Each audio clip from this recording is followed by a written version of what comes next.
Good morning, Surfski kayak paddlers around the world. This is Gary again with yet another crap video from the California Center for Research on Advanced Paddling back in beautiful Bayona Creek in Los Angeles, California.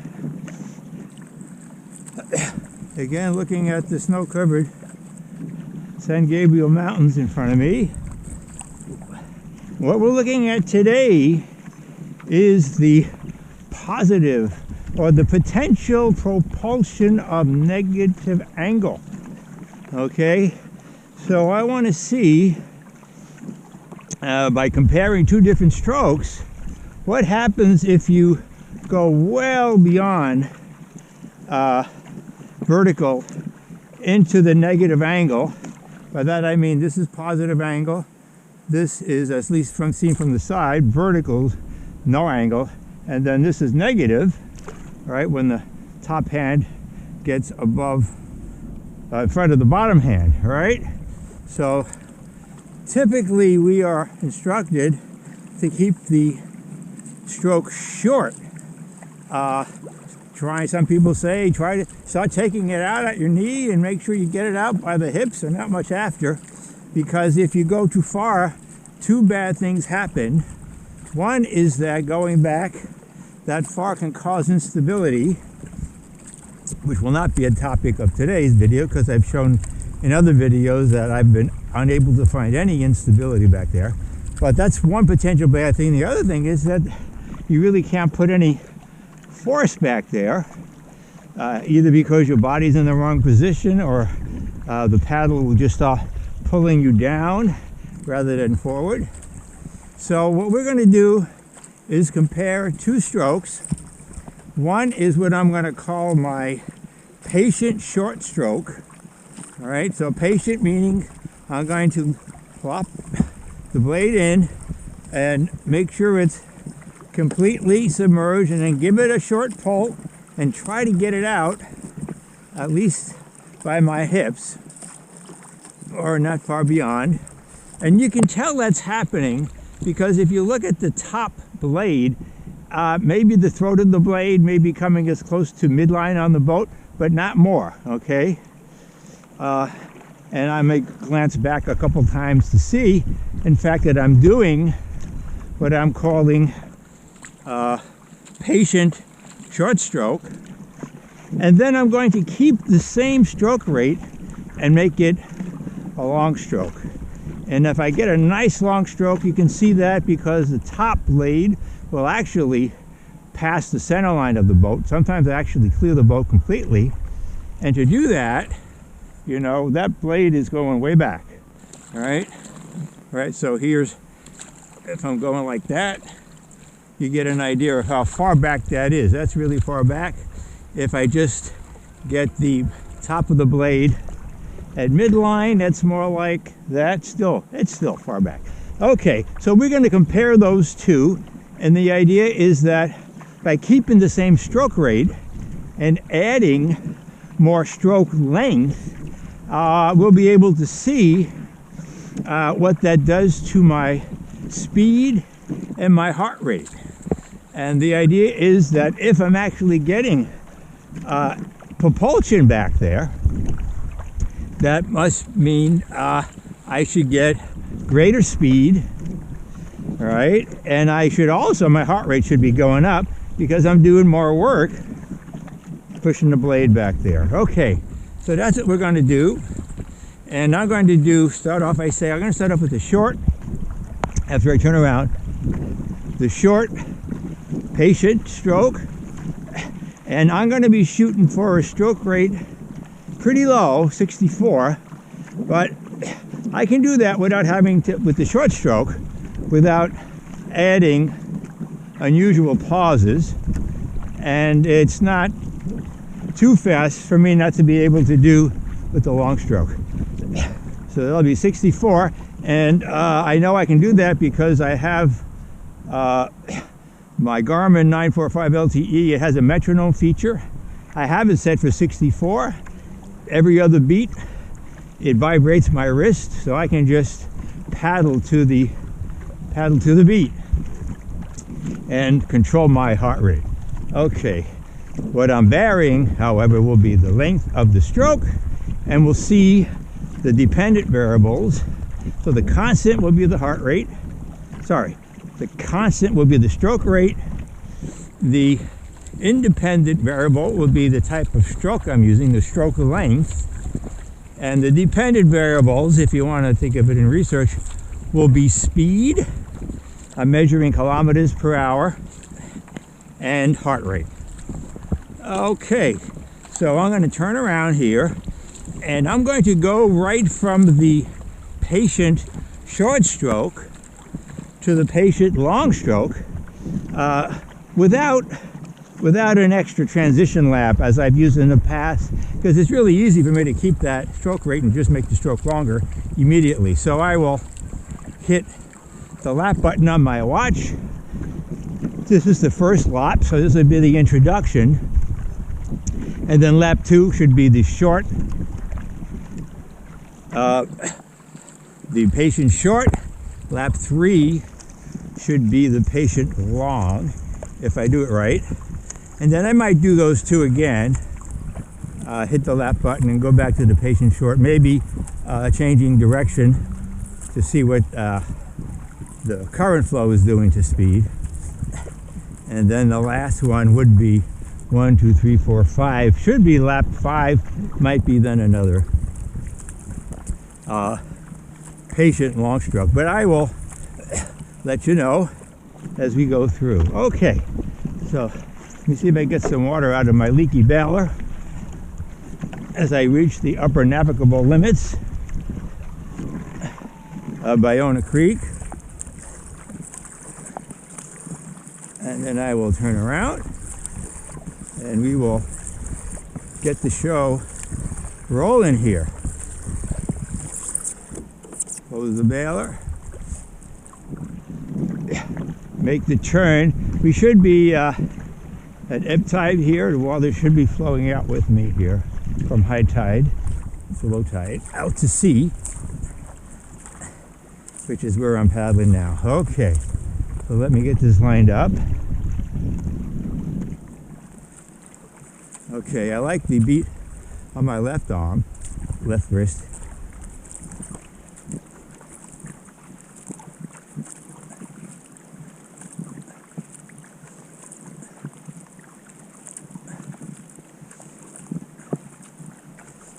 Okay, I got it. Right, hit the lap button. This is lap 2 now I'm into.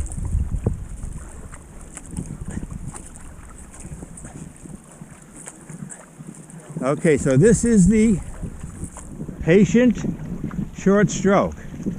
Again, you can sort of see where my blade is coming out.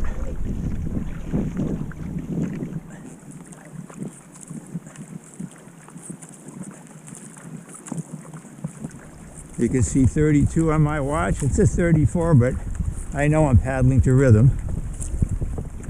You can see the top blade doesn't go over the boat.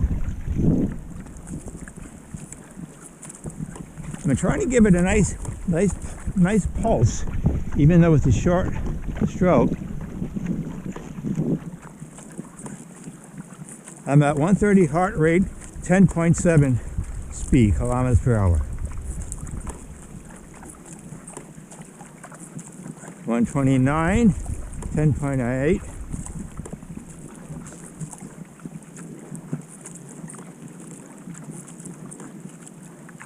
Again, lap 2, patient and short.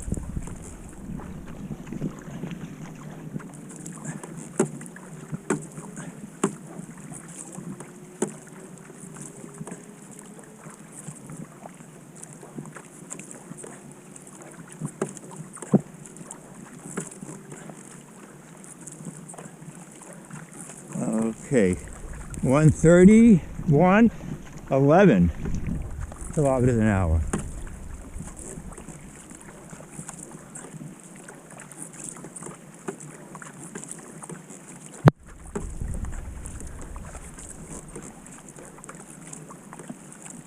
132, by the way, is more than 10 beats above my calculated MAF zone.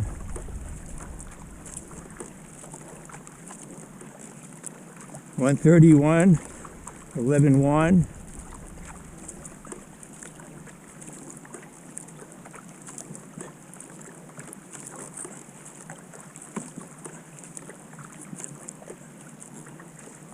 Okay, I'm going to go into the patient long stroke now.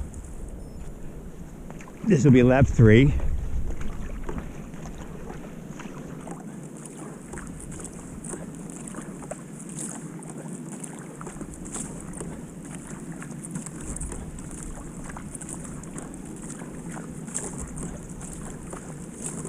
.138 at 11.8. 139, 11.7.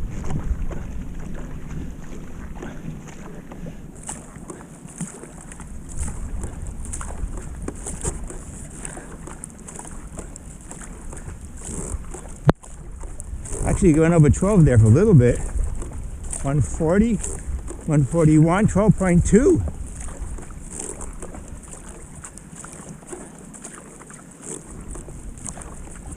Clearly faster and more effort by making the stroke longer.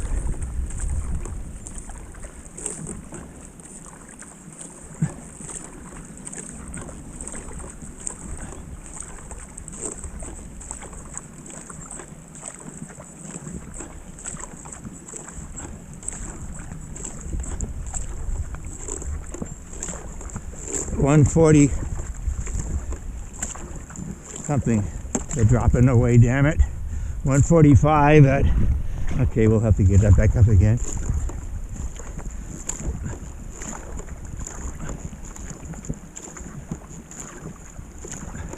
.142 at 12 point something.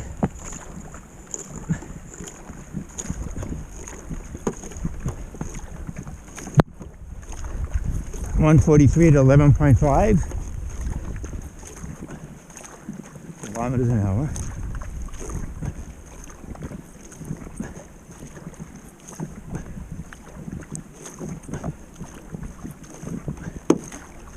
Watch says 32 double strokes a minute. That's my 64.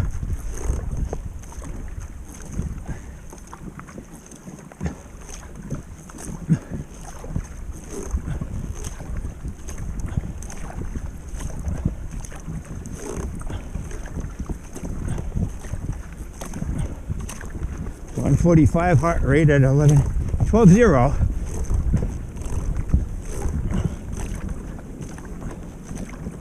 Yeah, nice long patient strokes. Okay, I'm gonna cut that, take a breather. So that was lap 3, and at least from my Garmin 920 XT, 910 XT, sorry, my heart rate did go up, and my speed, I was occasionally over 12 kilometers an hour with the long stroke, which I was not able to reach, or at least I didn't reach, with the short stroke at the same stroke rate. So the only difference there would have been the length of the stroke. It's the same stroke rate, and it's more work and faster speed. At least from the real-time data, I will need to look at the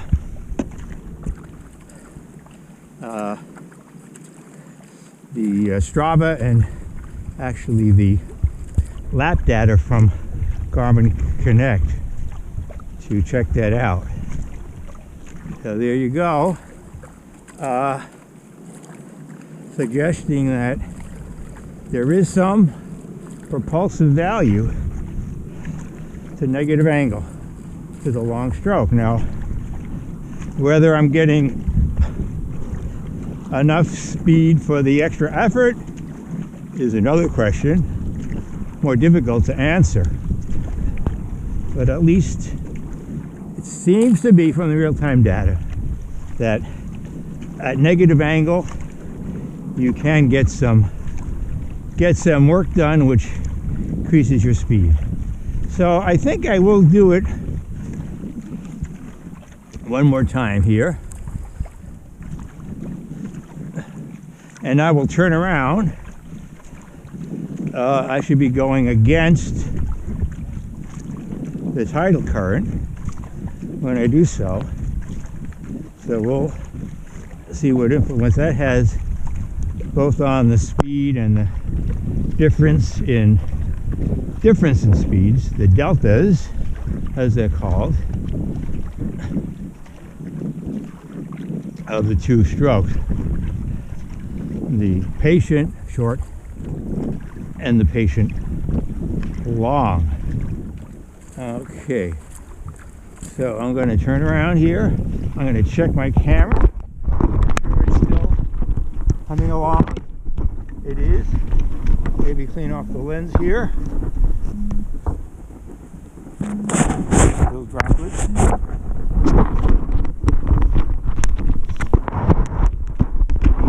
Okay. Turn around up my water. This time I'll be paddling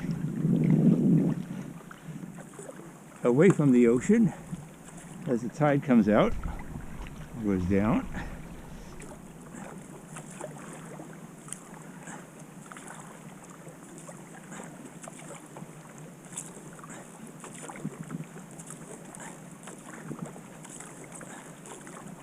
Okay, let's get rid of the water. Get used to the rhythm again.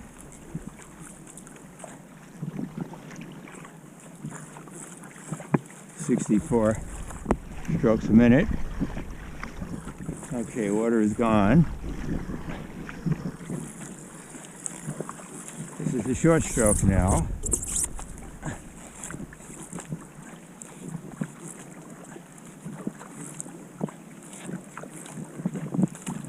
Again, you can see by how far the top blade comes over relationship to the boat. I'm trying to get it out not far behind my hips. Okay, I think I got the rhythm now. I'm going to hit the lap button.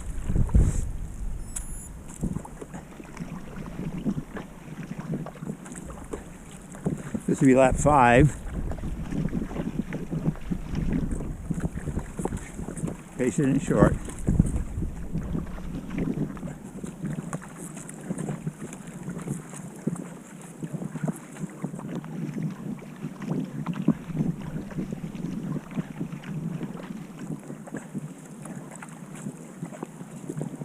(131, 8.2) heart rate and kilometers per hour at a stroke rate of 64. Short.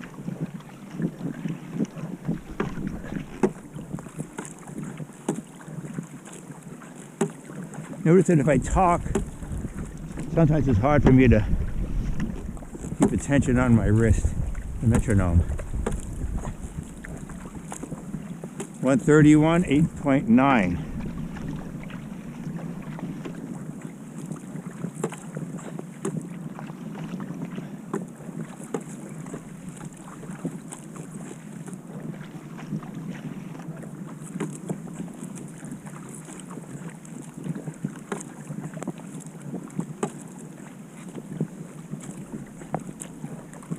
(133 at 8.5).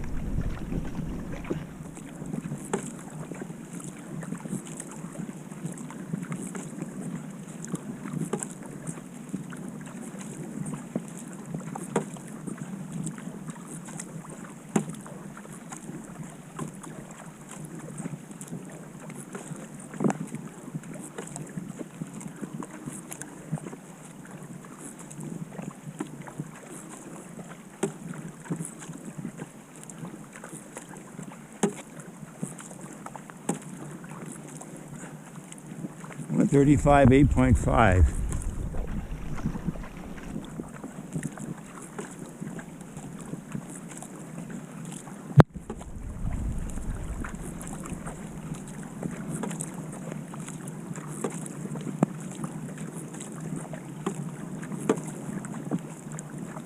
135, 8.5. That's pretty solid there. Okay. That'll be a benchmark.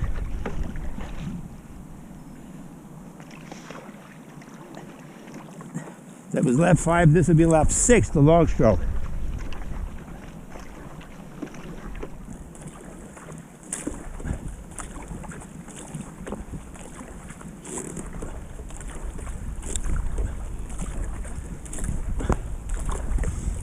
$149.4. Heart rate and speed go right up. 142, 9.0.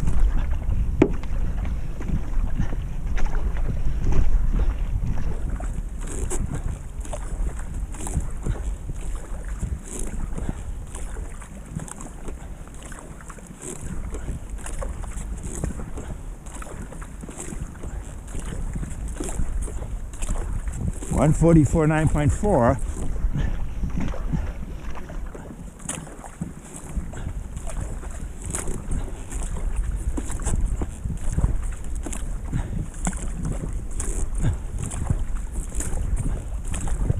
$147, 10.1, 147, 10.2.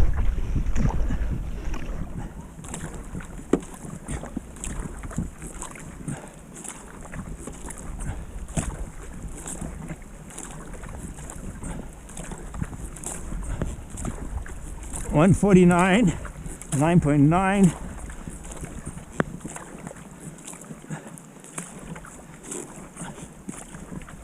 Keeping pressure all the way back. 147, 9.6.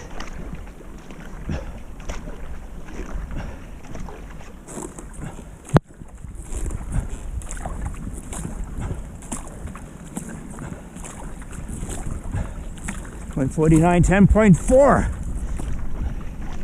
Okay, that's enough. That was lap 6. Clear difference. Immediate. Going from the patient short to the patient long. Immediate jump in both speed and heart rate.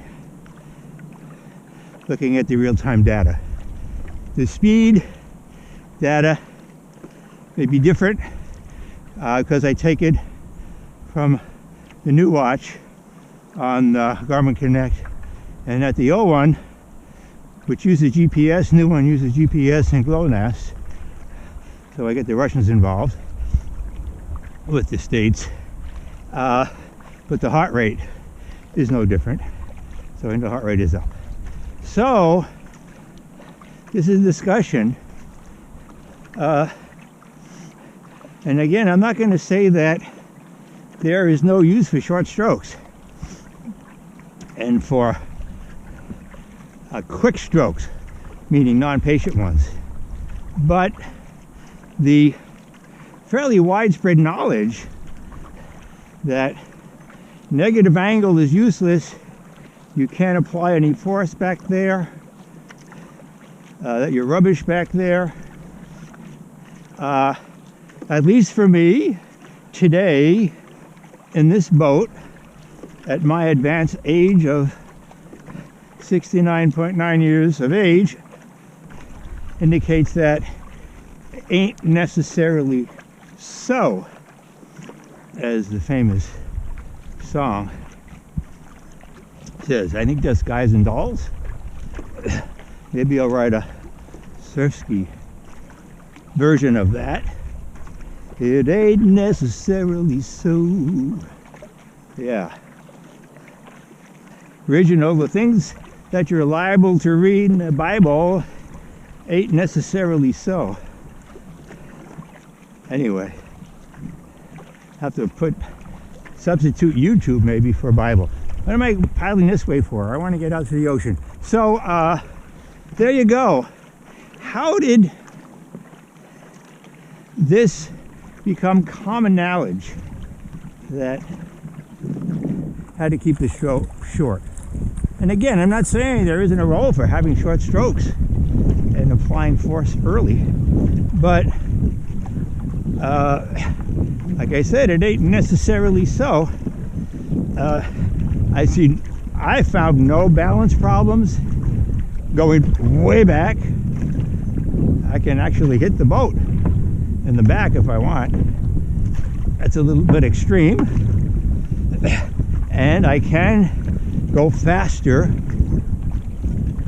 by adding that to the back. Now, if I took that same heart rate that I went up with when I did the long stroke, and if I applied that to a quick short, right? So now I keep my heart rate, my effort the same, vary the stroke, and to see which one is faster, I'm not sure what I find there. So I'm not saying that the patient long stroke is more efficient than the quick short one in terms of speed per effort. That's not what I'm looking at, but obviously that's something that I should be looking at, isn't it? But you can apply force back there. Again, these are preliminary results from the real-time data, and it'll make you go faster. At least what I've seen. So, try it out.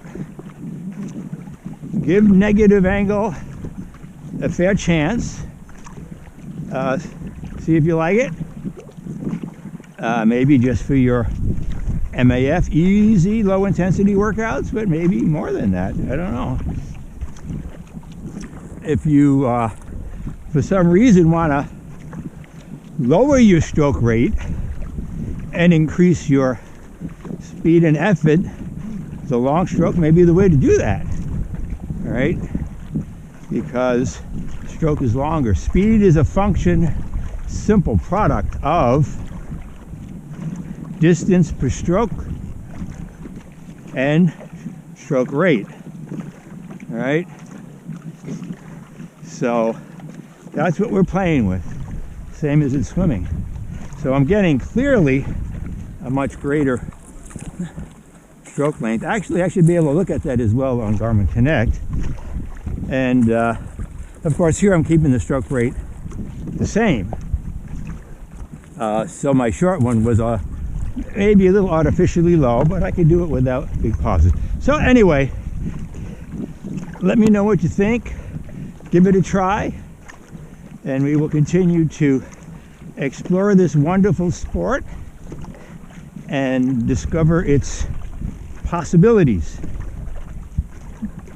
Gary signing off with another crap video. Until next time.